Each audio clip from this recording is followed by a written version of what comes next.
Diese Kombination von den Blautönen, also das ist ja auch sehr viel Ultramarinblau drin, und Rot ist somit der größtmöglichste Kontrast, um eine Spannung aufzubauen im Bild. Und ich habe das Ganze irgendwie sehr stark darauf reduziert und auch dadurch sehr abstrahiert. Also die Figuren, die ich gemalt habe, sind nicht in irgendeiner Form bekleidet, sondern es ging darum, diese ganze Szene auf sein Urmuster zurückzuführen. Also man sieht eine Horde, die sich nachts versammelt und feiert und irgendein Ereignis zelebriert. Man kennt das natürlich aus dem Nachtleben, man kennt das aus Diskotheken, man kennt das von Feiern.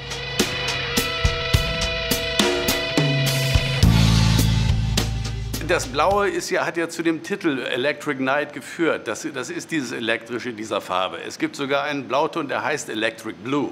Erstmal ist die Bildidee, also ein Nachtbild zu malen, eine Nachtszene zu malen und so weiter. Und dann aus den Zeichnungen, aus den Vorzeichnungen, man hat eine gewisse Vorstellung von der Farbigkeit, in der man es haben will.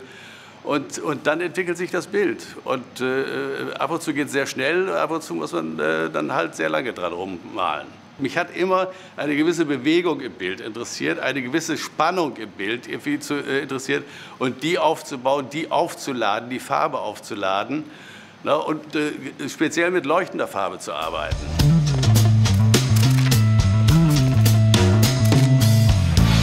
Wenn Sie einen Betrachter mit 3 Quadratmeter Rot konfrontieren, dann passiert mit dem körperlich etwas. Also sein Blutdruck steigt. Das ist einfach erwiesen. Also diese Art von Malerei geht auf den Betrachter los. Size matters. Ja. Size matters, was die Amerikaner immer begriffen haben. Also seit der Pop Art sowieso, also bis heute.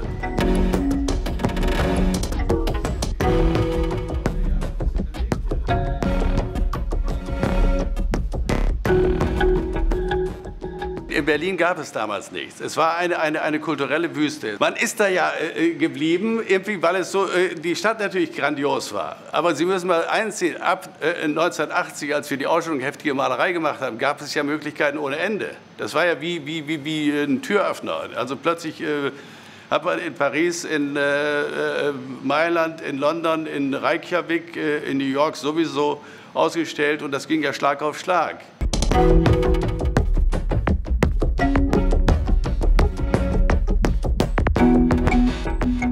Ich habe Bilder gemalt, die dann unter dem Obertitel irgendwie Großstadteingeborene irgendwie gemalt worden sind.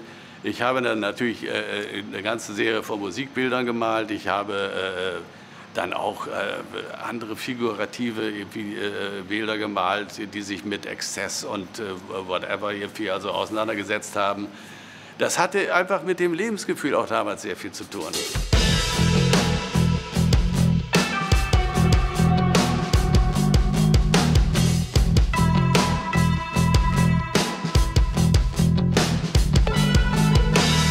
Wir haben diese Malerei damals mit der Konzeption irgendwie betrieben, mach es groß, mach es laut, mach es grob, mach es grell, ne, und um eine Wirkung zu erzielen. Malerei ist eine never-ending story, irgendwie, wo man permanent wieder neue Ansätze versucht, wo man permanent neue Wege versucht, wo man permanent versucht, irgendwie die Malerei voranzubringen.